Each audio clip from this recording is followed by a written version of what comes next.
አውቆኝ ነው መሰለኝ በሱፍ ነው የወጣሁት ዛሬ። በቃ ዝንጥንጥ ብዬለት ብራያን ኤምቦሞ ባስቆጠራቸው 2 ግቦች አትሌቲኮ ማድሪድን 2-1 በሆነ አጠቃላይ ውጤት አንደኛው ፔናልቲ ነው። ሌሲ ሜሲ ነው። በቃ ምንም አያመጡም። ላይክ ሱን ሂ ዊል ቢ አወር ስታር ቦይ። ኳስ አያያዙ እንዴት እንደሚያምር አይደን ሄቨን ወሳኝ ልጅ ነው። በዚህ እድሜው እንደዚህ ፐርፎርም እያደረገ ነው። ታክሎቹ በጣም እንትን ናቸው። ዲፌንስ ያደረግ ዞኑ እንደ ቼክ ሲያደርግ ምናምን ያበደ ነው።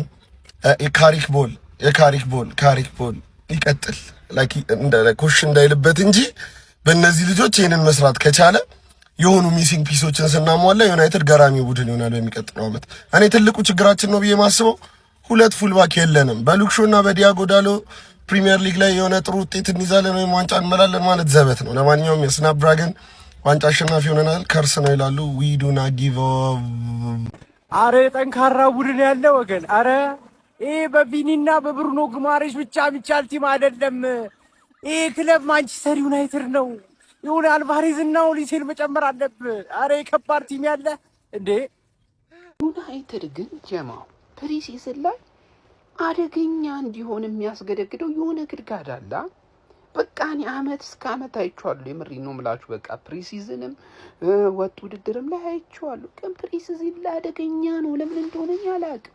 የሆነማ ግድጋድ አለው ማለት ከባድ ነው የምትሉትን ቡድን ሁላ ሲለጥፍ አየዋለሁ። እኔ በቃ አደላለሁ። ከዛው ሄድና እዛ እንትና ቦርማውዝ መቀለጃ ነው የሚያደርጉት። ግራ ነው የሚገባኝ። ምሬን ነው የምላችሁ። ፕሪሲዝን ላይ ካያችሁት በቃ ለተከታታይ አመታት ማለት ነው ትልልቅ ቡድኖችን እየገነደሰ የሚያስጨበጭብ አቋም አሳይቶ ምናምን ነው የሚያልፈው። እና ሁሌም እኔ የፕሪሲዝን ቲም ነው ዩናይትድ እላለሁ። ብዙዎች ግን ይከራከሩኛል። እውነታው ግን ፕሪሚየር ሊግ ላይ ሲሄድ እነ ቦርንማውዝ ነው የሚለጥፉት፣ እነ ቶትናም አባቱ ነው የሚለጥፉት። በቃ ግርም ነው የሚለኝ የዩናይትድ ባህሪ። ለማንኛውም ዛሬ 2-1 በሆነ ውጤት አሸንፏል። እንግዲህ መላጣው ዛሬ 2 ጎል፣ አንድ በፔናልቲ አንድ ደግሞ ብቻ አግብቶታል። 2-1 በሆነ ውጤት አሸንፏል። አትሌቲኮ ቀላል ተጋጣሚ አልነበረም፣ ጥሩ ተጋጣሚ ነው። ጀምአው ጨዋታውን የሚመተድ ላይ ጋጥሞኛል። ሰከንድ ሃፍ በተለይ ጥሩ ፐርፎርም አድርጓሉ። ጀምአው ዩናይትድ ዘንድሮ ለዋንጫ ነው የሚጫወተው ማለት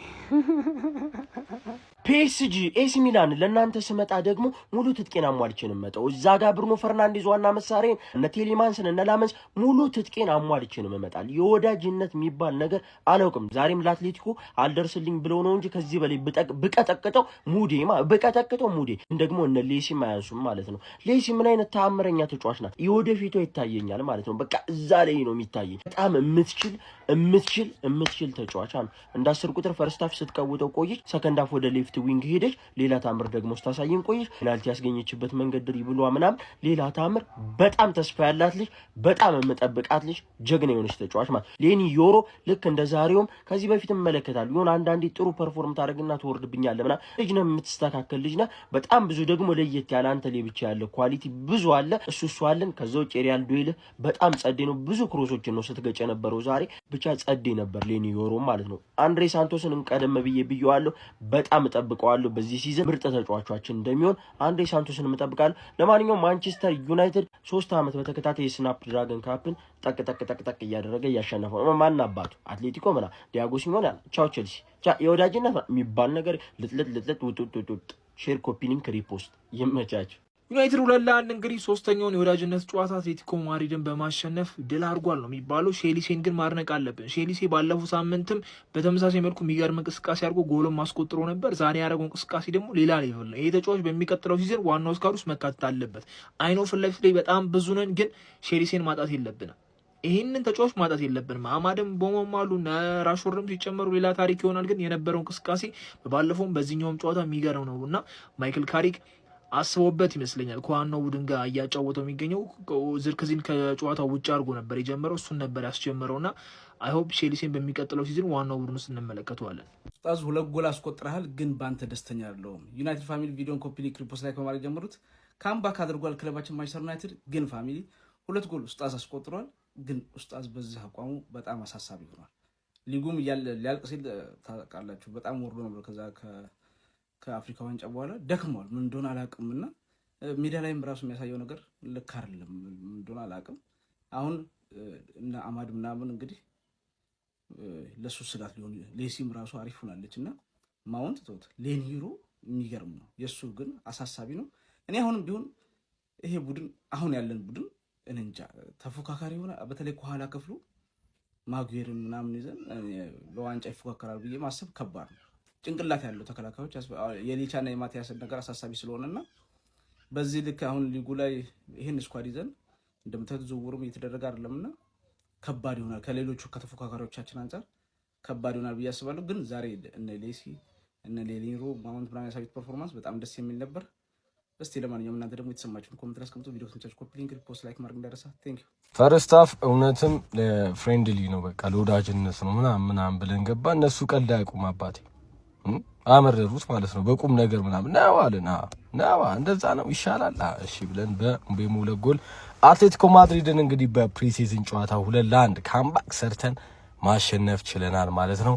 ቀልድ አይደለም ያዝ ነው የኔ አባት፣ ቀልድ አይደለም ያዝ ነው። እየነገርኩ ነው። ፊርማ በጣም ያስፈልገናል። ኢኒዮስ ስለ እግዚአብሔር ዩናይትድ በጣም ብዙ ቦታ ነው ፊርማ የሚያስፈልገው። ሚድፊልዱ በጣም የሆነ አጣዳፊ ምናምን ተደጋግሞ ስለተባለ እንጂ በጣም ብዙ ቦታ ነው ተጫዋች የሚያስፈልገን፣ በጣም ብዙ ቦታ ማለት ነው። አረ ኢኒዮስ እንደው ስለ እግዚአብሔር አሁን ወይ ባይጀምር ይሻላል ፕሪሚየር ሊጉ። የሆነ ነገር ፍጠሩ። ሲዝኑ ሙሉ እኔ በሽተኛ መሆን አልፈልግም በድጋሚ። እሺ ንጉሳውያን ጨዋታውን አይታችሁታል። አትሌቲኮ ማድሪድ ማለት ነው ሰከንድ ሃፍ አዘናግተን 2-1 እንደ ቀልድ ሽንፈት ረሳን ማለት ነው። አሁን አንድ የማንቸስተርን ደጋፊ አንድ ተቃራኒ ደጋፊ ሽንፈት ምንድነው ብሎ ቢጠይቀው እረስቻለሁ ቢለው አሁን ይፈረደብናል ወይ ነው እና እንደ ቀልድ ሽንፈት አሁን ምን እንደሆነ እኔም በግሌ እረስቻለሁ። ምክንያቱም ማንቸስተር ዩናይትድ ከዚህ በኋላ ባሉት አመት አይደለም ዝም ብሎ የሚሸነፍ አይመስለኝም በቀላሉና አሁን አትሌቲኮን አይታችሁ ከሆነ በቀላሉ ነው ገረፍ ያደረግ ነው በቀላሉ ምን ብዙ ኳሳኒስ ምናምን በቃ ምንም የለም። ጠቅ ነው። ሁለት ጎል አስፈልጎን ነበር። 2 ጎል አስገባል። 2-1 አትሌቲኮ ማድሪድም ማለት ነው። ሌላ ደግሞ በዚህ ጨዋታ ያየሁት ሌኒሮ ራይት ባክ ላይ ማለት ነው ስክትን ያለው ከዚህ በኋላ ዳሎት ቢጨማለቅብን ሌኒሮን ታመጣና ራይት ባክ ላይ ማለት ነው። ሼር አርግለት ለሪያል ማድሪድ ሼር አርግለት አባቴ ያለጠለቁ ቂጥን እንዲያስኪድና አሳየው፣ ንገረው፣ አስጠንቅቀው፣ ይስጋኝ ይብራኝ፣ ለባርሳም ንገረው፣ ለፒኤስጂም ንገረው፣ ለሙኒክም አባቴ ጌታ እየመጣል ነው በለው፣ አስጠንቅቀው። አልጨረስኩም አትሌቲኮ ሻምፒዮንስ ሊግ ላይ እንቀጥለዋለን።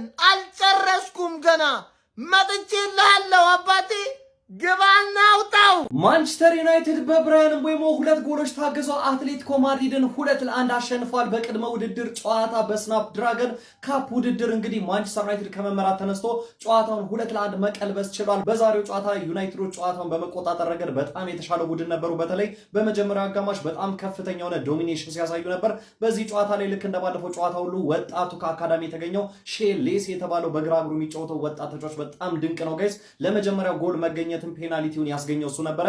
እንቅስቃሴው በጣም የተለየ ነበር። ብራያን ምቤሞም ጥሩ ተንቀሳቅሷል። ሌኒዮሮም በዚህ የቅድመ ውድድር ጨዋታዎች ላይ በቀኝ ተመላላሽ ቦታ ላይ በጣም ጥሩ የሚባል እንቅስቃሴን እያሳየ ይገኛል። ያው ተፈጥሯዊ ቦታው ባይሆንም ጥሩ ተንቀሳቅሷል ብዬ አስባለሁ። በማንቸስተር ዩናይትድ በኩል እነ ማጓየር እነ አይደን ሄቨን በተለይም ደግሞ መረሳት የሌለበት አንድሬ ሳንቶስ ከጨዋታ ወደ ጨዋታ በጣም እያደገ የመጣ ምርጥ ብቃቱን እያሳየ ያለ አማካኝ ነው። በተቃራኒው አትሌቲኮ ማድሪዶችን በካውንተር አታክ እንደዚሁም በአንዳንድ የጨዋታው ክፍለ ጊዜዎች ላይ የበላይነት ወስደው የጎል እድሎችን በመፍጠር እንግዲህ ጎሎችን ለማስቆጠር ቢችሉም ነገር ግን በመጀመሪያው አጋማሽ በቴስታ ካስቆጠሩት ብቸኛ ጎል ውጪ ተጨማሪ ጎሎችን ማስቆጠር ሳይችሉ ቀርቷል። ዩናይትድ እንግዲህ በሶስተኛው የፕሪሲዝን ጨዋታ አትሌቲኮ ማድሪድን 2-1 መርታት ችሏል። በሌላው ቀደም ብሎ በተደረገው የቅድመ ውድድር ጨዋታ ቼልሲ በቶተናም 2-1 ተሸንፏል። ለዛውም ኬቨን ዳንሶ ሁለተኛው አጋማሽ ተቀይሮ ገብቶ 3 ወይም 4 ደቂቃዎችን ብቻ ነበር ሜዳ ላይ የቆየው። በቀይ ካርድ እንግዲህ ከሜዳ ተሰናብቶ ረጅም ደቂቃዎችን ቶተናሞች በጎዶሎ ቢጫወቱም ነገር ግን ባለቀ ሰዓት ሪቻርልሰን ሁለተኛውን ጎል አስቆጥሮ አሸናፊ ማድረግ ችሏል። ቀጥሎ 8 ሰዓት ተኩል ላይ በተደረገ ሌላኛው የቅድመ ውድድር ጨዋታ ማንቸስተር ሲቲ ከኢንተር ሚላን ጋር በ90